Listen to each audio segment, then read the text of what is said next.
झीलों की नगरी भोपाल में विकास की पटरी पर दौड़ती मेट्रो अब सियासत के गड्ढों में उलझती नजर आ रही है। दरअसल पुराने शहर में कब्रिस्तान के नीचे से अंडरग्राउंड मेट्रो निकालने के फैसले पर मुस्लिम समाज और वक्फ बोर्ड ने कड़ा ऐतराज जताया है, जिसके बाद सत्ता पक्ष और विपक्ष के बीच जुबानी जंग तेज हो गई है। बीजेपी के कद्दावर विधायक रामेश्वर शर्मा ने विरोध करने वालों को दो टूक लहजे में जवाब देते हुए कहा है कि किसी भी मस्जिद या कब्रिस्तान को अंडरग्राउंड मेट्रो से कोई दिक्कत नहीं होगी। शर्मा ने तंज कसते हुए कहा कि विरोध के नाम पर छाती पीटना बंद करें, क्योंकि रूट बदलने की कोई गुंजाइश नहीं है। उन्होंने दलील दी कि दिल्ली में भी जामा मस्जिद के नीचे से मेट्रो निकली है और जहां कब्रिस्तान 5-10 फीट गहरे होते हैं वहीं मेट्रो 20 से 30 फीट नीचे से गुजरेगी। उन्होंने यहां तक कह दिया कि जिसे रूट बदलवाना है वो प्रोजेक्ट की करोड़ों की लागत दे दे, हम रूट बदल देंगे। दूसरी तरफ कांग्रेस विधायक आरिफ मसूद ने सरकार की प्लानिंग पर ही सवाल खड़े कर दिए हैं। मसूद का कहना है कि भोपाल को मेट्रो से ज्यादा फ्लाईओवर्स की जरूरत थी। उन्होंने आरोप लगाया कि एक जगह काम पूरा किए बिना पूरे भोपाल को खोदकर रख दिया गया है। वहीं ऑल इंडिया मुस्लिम त्योहार कमेटी के शमशुल हसन बल्ली और राष्ट्रीय अध्यक्ष इस्माइल ने इसे धार्मिक भावनाओं से जोड़ते हुए कहा कि समाज में इस काम को लेकर भारी गुस्सा है और सरकार को इस पर तुरंत सही निर्णय लेना चाहिए। विकास और विश्वास के बीच फंसी इस मेट्रो की रफ्तार अब क्या मोड़ लेगी, ये देखना दिलचस्प होगा। देखिए, मैं ये समझता हूं कि जितने समझदार मुसलमान हैं, प्रगतिवादी मुसलमान हैं, जो हिंदुस्तान नहीं पूरे विश्व को समझते हैं, आजकल तकनीकी विशेषज्ञता इतनी बढ़ चढ़कर आ गई है कि समुद्र के 100 फीट नीचे तक रेल लाइनें और साथ में रोड बनाए जा रहे हैं। कई जगह तो बिल्डिंग भी तैयार हो रही हैं। मैं मुसलमानों को ये बता देना चाहता हूं कि समझिए कि दिल्ली की भी जब मेट्रो चली तो जामा मस्जिद के नीचे से उसको निकाला गया है। वहां जामा मस्जिद को कोई खतरा नहीं हुआ। तो कोई भी मस्जिद 5 फीट गहरी होगी, 7 फीट गहरी होगी, 10 फीट गहरी होगी, ये तो 20-30 फीट गहरी से कोई मस्जिद कब्रिस्तान को खतरा नहीं है। रहा सवाल ये, फिर जबरन छाती पीट कर कब्रिस्तान के नीचे से कोई नहीं जाएगा, तो ऐसा होगा नहीं। विकास की जो परियोजना जहां से जो तय हुई है वो वहां पर होगा। कब्रिस्तान को कोई खतरा नहीं होगा। आप कब्रिस्तान पर रोज जाइए, सभ्य बारात में भी जाइए, वहां पर मिल के आइए, अपने प्रकोप से छाती पीटना वो भी कर आइए, किसी को कोई तकलीफ नहीं होने दी जाएगी। लेकिन आप सोचो कि भोपाल की मेट्रो रेल परियोजना रुक जाए, वो नहीं रुकेगी। वो जहां से लाइन तय की है वहां से होगी और कब्रों से 20 फीट नीचे होगी। रूट डाइवर्ट नहीं किया जाएगा, क्योंकि कई जगह से ऐसी जगह है जहां हिंदुओं के धार्मिक स्थल थे, वहां तो हमने डाइवर्ट नहीं किया। वैसे हर चीज डाइवर्ट करेंगे, कोई जरूरी थोड़ी। ऐसे डाइवर्ट करते करते तो बहुत कुछ डाइवर्ट हो गया भैया। प्लानिंग एक बार होती है, बार बार प्लानिंग में चेंज करने में 150 करोड़ रुपए का नुकसान होता है। कौन देगा? दो कब्रिस्तान वाले जमा कर दो, 1000 करोड़ रुपए डाइवर्ट कर देंगे, दूसरी जगह दे देंगे, ला देखो, पहले तो मेट्रो की आवश्यकता भोपाल में नहीं थी। मैंने विधानसभा में भी इस बात का सवाल उठाया था कि फ्लाईओवर की आवश्यकता है, ना कि मेट्रो की, जो जनता के लिए चाहिए। अगर आपको पब्लिक का हित देखना है, परेशानी दूर करना है, ट्रैफिक दूर करना है, तो आपको फ्लाईओवर लगाना चाहिए। अब आप मेट्रो ले आए, एक लाइन का काम कंप्लीट नहीं हुआ, दूसरी लाइन का शुरू कर दिया। आधा भोपाल उधर खोद दिया, आधा उधर खोद दिया।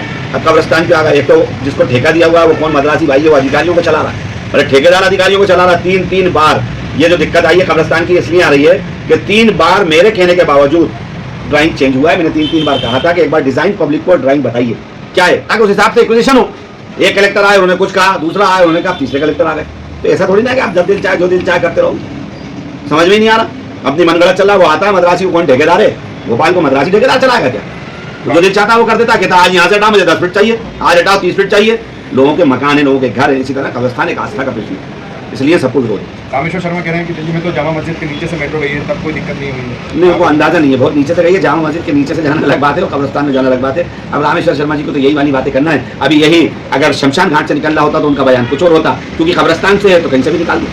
लेकिन वो ये भी कह रहे हैं कि कब्रिस्तान को नुकसान नहीं होगा और मेट्रो का रूट नहीं बदलेगा। अगर नहीं हुआ है तो प्लानिंग में लाखों करोड़ों रुपए लगते हैं, कब्रिस्तान वाले करोड़ों रुपए दे दे तो दोबारा 1000 करोड़ दे दो प्लानिंग में। जब उनसे ये पूछा जाए कि प्लानिंग किसके कहने से बनाई, शहर की जनता जो रह रही है उसी की तो प्लानिंग होना चाहिए ना, उसके हिसाब से होना चाहिए। फ्लाईओवर पे तो नहीं बात करते। मेट्रो पे हजारों लाखों करके भोपाल को कर्जदार बना दिया एक आदमी को, उसमें आप लोग भी हो, हम सब कर्जे में जा रहे हैं और मेट्रो से कोई फायदा नहीं होने वाला। ये बेतुकी की बात है। कब्रिस्तान कब्रिस्तान है और कब्रिस्तान के ऊपर इस तरह की बातें करना अच्छी बात नहीं। आपके मानते हैं मेट्रो मतलब आपको उस इलाके में जरूरत ही नहीं है क्या मेट्रो? मैं तो पहले कह रहा था कि मेट्रो की आवश्यकता नहीं है, और अगर डालना है तो सबसे बात करके डालो। अब कब्रिस्तान वालों को बुलाओ, विधायकों को बुलाओ, जो वहाँ का लोकल विधायक है उसको बुलाओ, कलेक्टर बिठाए, बैठे करके सामने क्यों नहीं बात करते, सबकी रजामंदी क्यों नहीं कर रहा है? इस मामले में वक्फ बोर्ड भी कानून की शरण में गया है। देखिए, वक्फ बोर्ड को तो जाना चाहिए और शाही औकाफ को भी जाना चाहिए। एक्चुअल जमीन तो शाही औकाफ की है, उनको जाना चाहिए, उनके साथ वहाँ दफन है, उनको बात करना चाहिए, उसका हल निकालना चाहिए बैठ के, ताकि शहर के लोग परेशान हो। मेट्रो का इनॉग्रेशन एक तरह से आपकी जो कमलनाथ सरकार थी तभी की, आप भी उस प्रोग्राम में शामिल थे। तब जो बनाया था वो नक्शा बिल्कुल अलग था। उसमें हमने बहुत लिहाज करा था कि किसी का भी धार्मिक स्थल नहीं आए, अकेले मुस्लिम्स के नहीं है, कोई भी धार्मिक स्थल ना आए और पब्लिक के मकान जितने कम टूट के हल निकाला जा सके। पहला नक्शा उठा लीजिए, उस हिसाब से बनाया गया था। बाबूलाल गौर जी ने जो बनाया था वो भी वही बनाया था, लेकिन उसके बाद सेकंड परिवर्तन हुआ, तीसरा हुआ, और अब तो ये हाल हो गया, अब तो नक्शा दिखाते ही नहीं है। आज 1.5 साल से 2 साल से तो कोई नक्शा दिखाते ही नहीं है। अब तो कभी भी लेके चूना लेके पहुंच जाते हैं, ये हटाना।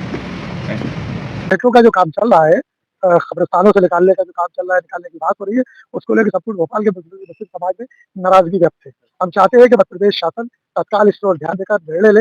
हमारी भावनाओं को, हमारे जो जिस तरह के हम लोग जिस समाज को हम बिलोंग करते हैं, तब उस समाज के पूरे अल्पसंख्यक समाज के लोग इस बात से नाराज है कि कब्रिस्तान में से ही मेट्रो क्यों, भोपाल टाकिज चौराहे से रोड से क्यों नहीं जा रही है, कब्रिस्तान में जा रही है, कब्रिस्तान से फिर शाही कब्रिस्तान में जा रही है। तो क्या वजह है, कौन लोग है इसके पीछे, कौन लोग चाहते हैं? ये जब जिंदाओं को नहीं छोड़ रहा है आप, तो कम से कम आप मध्य प्रदेश के मुख्यमंत्री से कह रहे हो, जब जिंदाओं को नहीं छोड़ रहे, मरुओं को, मुर्दों को छोड़ दीजिए आप।